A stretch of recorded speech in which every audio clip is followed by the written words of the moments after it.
이사야 1장 21절에서 31절까지의 말씀 제가 봉독하겠습니다.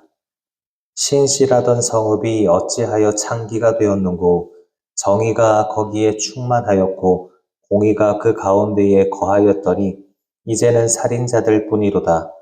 내 은은 찌꺼기가 되었고 내 포도주에는 물이 섞였도다. 내 고관들은 패역하여 도둑과 짝하며 다 뇌물을 사랑하며 예물을 구하며 고아를 위하여 신원하지 아니하며 과부의 송사를 수리하지 아니하는도다. 그러므로 주 만군의 여호와 이스라엘의 전능자가 말씀하시되, 슬프다. 내가 장차 내 대적에게 부응하여 내 마음을 편하게 하겠고 내 원수에게 보복하리라. 내가 또 내 손을 내게 돌려 내 찌꺼기를 잿물로 씻듯이 녹여 청결하게 하며 내 혼잣물을 다 제하여 버리고, 내가 내 재판관들을 처음과 같이 내 모사들을 본래와 같이 회복할 것이라. 그리한 후에야 내가 의의 성읍이라 신실한 고을이라 불리리라 하셨나니, 시온은 정의로 구속함을 받고 그 돌아온 자들은 공의로 구속함을 받으리라. 그러나 패악한 자와 죄인은 함께 패망하고 여호와를 버린 자도 멸망할 것이라. 너희가 기뻐하던 상수리 나무로 말미암아 너희가 부끄러움을 당할 것이요, 너희가 택한 동산으로 말미암아 수치를 당할 것이며, 너희는 잎사귀 마른 상수리 나무 같을 것이요 물 없는 동산 같으리니, 강한 자는 삼오라기 같고 그의 행위는 불티 같아서 함께 탈 것이나 끌 사람이 없으리라. 아멘. 하나님의 은혜와 기도의 응답이 있는 새벽 되시기를 주님의 이름으로 축원합니다. 이 시간 본문의 말씀을 가지고 두 가지 불길이라는 제목으로 함께 하나님 말씀을 상고해 보고자 합니다. 우리는 어제 이사야 1장의 전반부 말씀을 통해서 하나님께서 자기 백성을 재판하시는 모습을 살펴보았습니다. 하나님은 재판장이 되셔서 은혜를 저버리고 짐승보다 못한 영적인 무지와 완악함에 빠진 그 예루살렘, 이스라엘의 실체를 낱낱이 고발하셨습니다. 특별히 성전 마당만 밟고 지나가는 형식적인 예배, 또한 이기적인 기도로서 하나님을 이용하려고 했던 그런 그들의 종교 생활이 얼마나 가증한 것인가 하는 것을 하나님께서 강조를 하셨는데요. 그런데 오늘 본문을 가만히 읽어보면 하나님께서는 더욱더 강하게 이스라엘의 죄를 지적하십니다. 이사야 선지자는 이제 단순히 백성들의 종교적인 부패함을 지적하는 것을 넘어서 그들의 타락함이 그들의 일상에서, 성전 밖에서 나타나는 그 일상의 삶에서 어떻게 드러나고 있는가 하는 것을 고발하고 있습니다. 본문 21절을 보면 이사야가 이렇게 탄식합니다. 신실하던 성읍이 어찌하여 창기가 되었는고. 본래 예루살렘은 정의와 공의가 충만한 하나님의 영적인 신부였습니다. 예루살렘에는 하나님의 임재가 있었고 예배가 있었고 또 말씀이 흘러 넘쳤습니다. 그런데 어느 날부터 이제 이 성읍의 풍경이 완전히 달라지기 시작했죠. 성전문으로는 수많은 사람들이 오고 가는데 정작 삶의 현장에서는 하나님의 공의를 찾아볼 수가 없습니다. 22절 표현처럼 겉모습은 여전히 은이고 포도주 같지만 그 속에는 찌꺼기와 물이 가득한 가짜가 되어버렸습니다. 여러분, 이런 비극적인 변화가 하루아침에 일어난 일일까요? 아닐 겁니다. 처음에는 아주 사소한 것으로 조금씩 타협했을 겁니다. 처음에는 형식적으로 예배를 드렸을 것이고, 처음에는 아주 조금만 하나님의 공의를 저버리고 세상의 이익과 뇌물을 쫓아 살았을 겁니다. 그런데 그러다 보니까 어느덧 예루살렘은 하나님 보시기에 창기와 같이 되었고, 하나님의 신실한 신부는 세상을 향하여 계속 곁눈질하는 가늠한 여인이 되어버린 것입니다. 이러한 하나님의 지적 앞에 우리는 우리의 모습을 돌아볼 필요가 있습니다. 우리는 예배자라는 이름을 달고 살아가지만 우리 내면 깊숙한 곳에 과연 하나님을 향한 신실한 마음 대신 세상의 가치관이나 우상으로 가득 차 있지는 않는가 돌아볼 필요가 있습니다. 교회 안에서는 거룩하게 살아가지만 여전히 세상의 이익과 물질을 따라 살아가고 있지는 않습니까? 이러한 예루살렘의 안타까운 모습과 또 이에 대한 하나님의 지적은 단순히 2700년 전에 예루살렘만을 위한 그런 외침이 아니라 오늘날 우리를 향한 말씀이라는 것도 잊어서는 안 됩니다. 이런 차원에서 오늘 말씀을 통해서 하나님이 왜 예루살렘에 대해서 가슴 아파하시는지, 그리고 그 예루살렘을 정결한 신부로 되돌려 놓기 위해서 하나님은 어떤 은혜를 준비하고 계시는지 함께 묵상할 때에 우리를 다시 의의 성읍으로 빚어가시는 그 하나님의 사랑과 은혜를 깊이 깨닫는 은혜가 있기를 간절히 소망합니다. 먼저 하나님께서 왜 예루살렘에 대해서 이토록 탄식하시는가를 살펴보면 타락해버린 이스라엘의 실체가 21절 표현처럼 창기처럼 비참해졌기 때문입니다. 여기서 창기라는 단어는 단순히 이스라엘이 성적인 타락을 많이 했다 이런 의미가 아닙니다.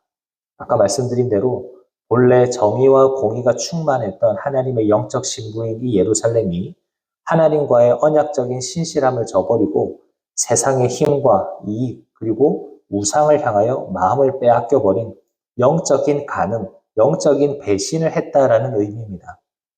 더 비극적인 것은 그 타락의 과정이에요. 22절에서 이사야 선지자는 내 은은 찌꺼기가 되었고 내 포도주에는 물이 섞였다라는 예루살렘의 영적인 상태를 고발합니다. 겉으로 보면 여전히 은이고 여전히 포도주입니다. 예루살렘이라는 이름도 그대로고 성전도 그대로 있고 제사 제도도 여전히 유지되고 있습니다. 그러나 그 속을 가만히 들여다보면 가치 없는 불순물로 가득하고 본질을 희석해버리는 물이 섞여버렸습니다. 금속을 재련할 때 은에서 찌꺼기를 걸러내지 않으면 그 은은 더 이상 귀한 은이 아니라 쓸모없는 돌덩이에 불과합니다.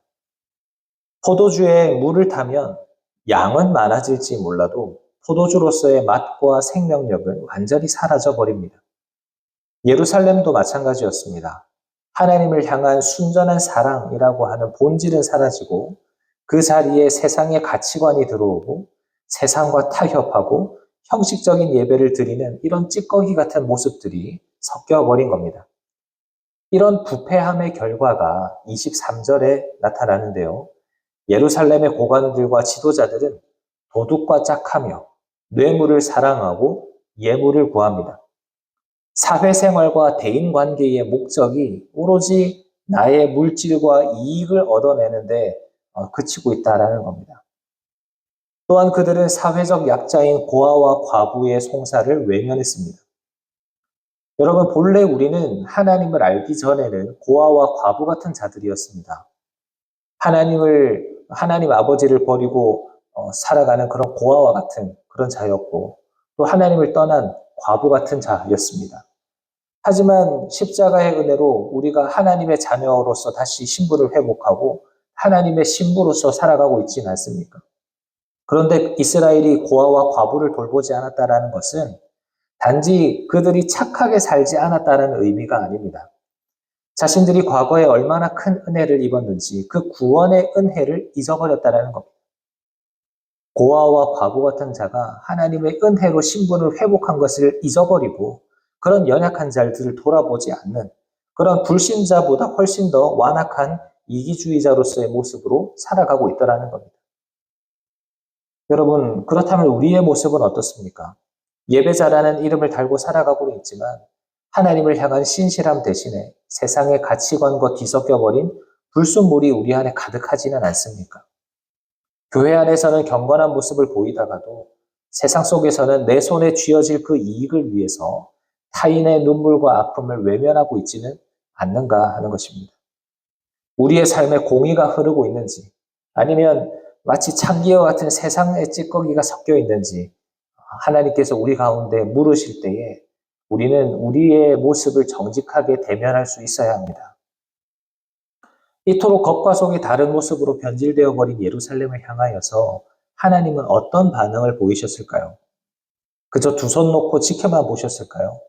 그렇지 않습니다. 24절을 보면 하나님은 놀랍게도 자신을 주 만군의 여호와 이스라엘의 전능자라고 부르시면서 이스라엘을 향해서 내가 내 대적에게 보응하겠다 선언하십니다.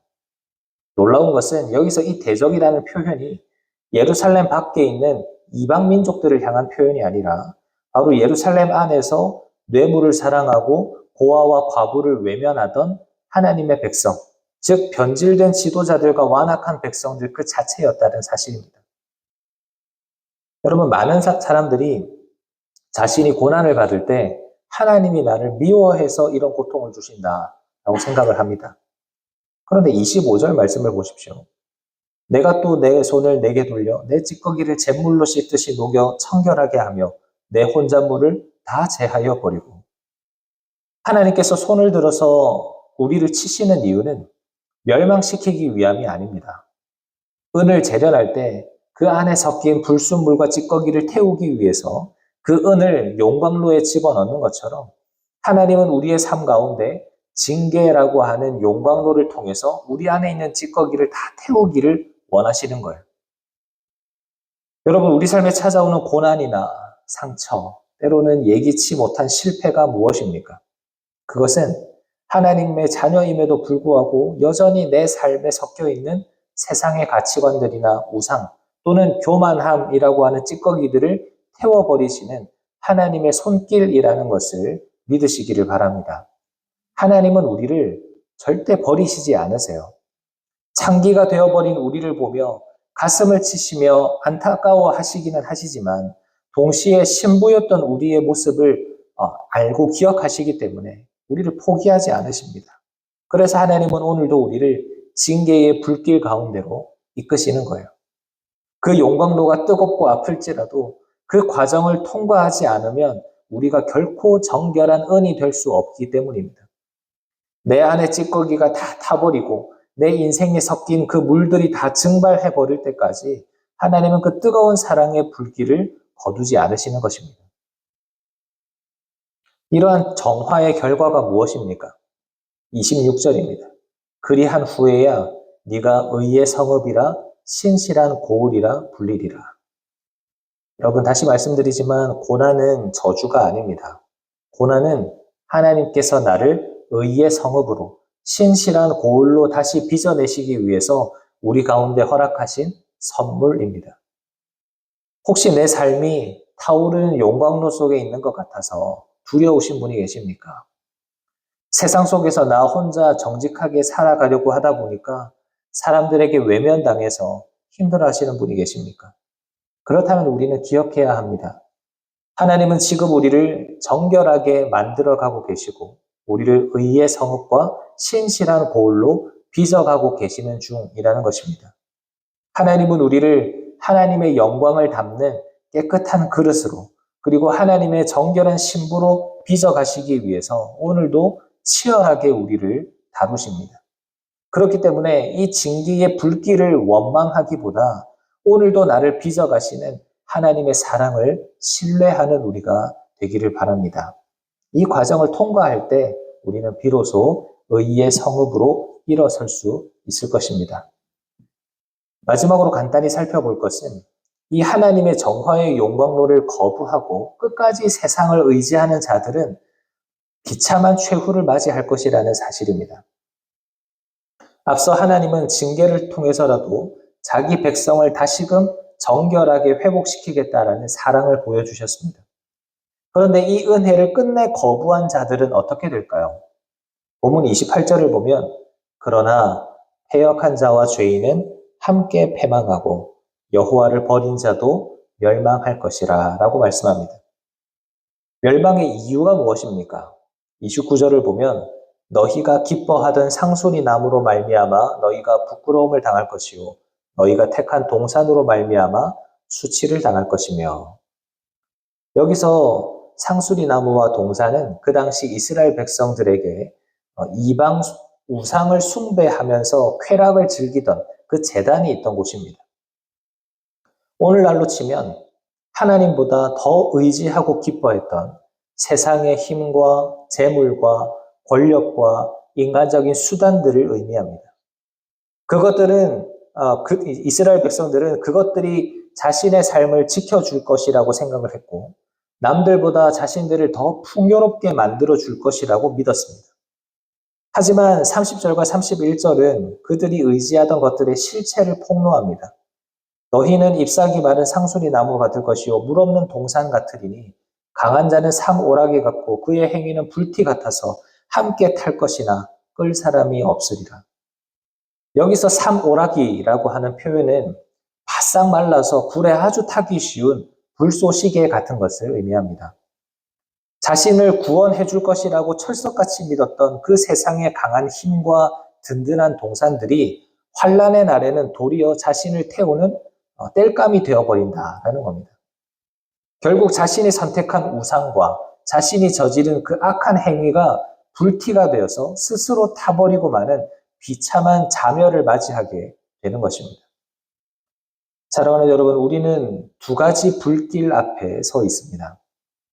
내 안에 있는 찌꺼기를 태워서 나를 정결한 은으로, 정결한 신부로 빚어내시는 그 하나님의 정화의 용광로의 불길을 선택하시겠습니까? 아니면 끝까지 세상의 상수리 나무를 붙들고 있다가 영원히 타버리고 마는 멸망의 불쏘시개가 되시겠습니까? 우리가 의지할 것은 나를 살리시고 거룩하게 고치시는 하나님의 은혜뿐이라는 것을 우리는 잊어서는 안 됩니다.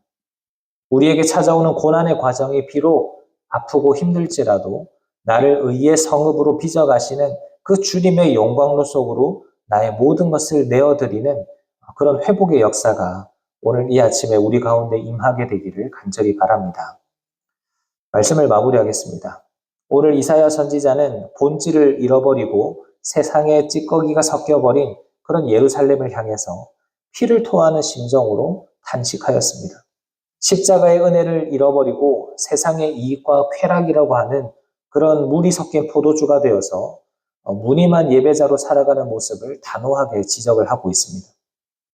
그리고 이 말씀을 오늘날 우리에게도 동일하게 선포가 되고 있습니다. 우리도 이 말씀 앞에 결코 자유로울 수가 없죠. 하지만 그럼에도 우리에게 소망이 있는 것은 우리를 포기하지 않으시는 하나님의 사랑 때문입니다. 하나님은 우리를 멸망의 불쏘시개로 그냥 내버려 두시지 않으시고 고난과 연단이라고 하는 용광로를 통해서라도 우리 안에 있는 불순물들을 다 태워버리십니다. 그렇기 때문에 우리가 머물러 있는 그 자리가 만약 하나님께서 우리 가운데 허락하신 용광로라면 두려워하지 마시기를 바랍니다. 그것은 우리를 의의 성읍이자 신실한 고울로 빚어내시려는 하나님 아버지의 따뜻한 사랑의 손길이기 때문입니다. 세상에 헛된 상수리 나무를 붙들지 말고 십자가를 붙드는 우리가 되기를 바랍니다.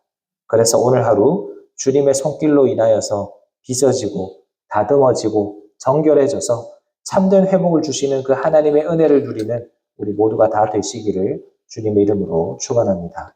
아멘. 말씀을 생각하면서 함께 기도하겠습니다. 은혜와 자비가 풍성하신 하나님 우리 아버지, 이 이사야의 탄식을 통해서 오늘도 우리의 부끄러운 영적인 민낯을 보게 하시니 감사합니다. 영적인 고아와 과부 같았던 우리를 십자가의 은혜로 구원하여 주시고 살려주셨지만 우리는 그 은혜를 잊고 살아갈 때가 얼마나 많은지 모릅니다. 세상의 이익과 타협하면서 찌꺼기가 섞인 은과 같이 물이 섞인 포도주와 같이 위선적이고 변질된 우리의 모습을 주님 용서하여 주시고 오직 주님의 은혜와 사랑으로 정결하게 하여 주시옵소서.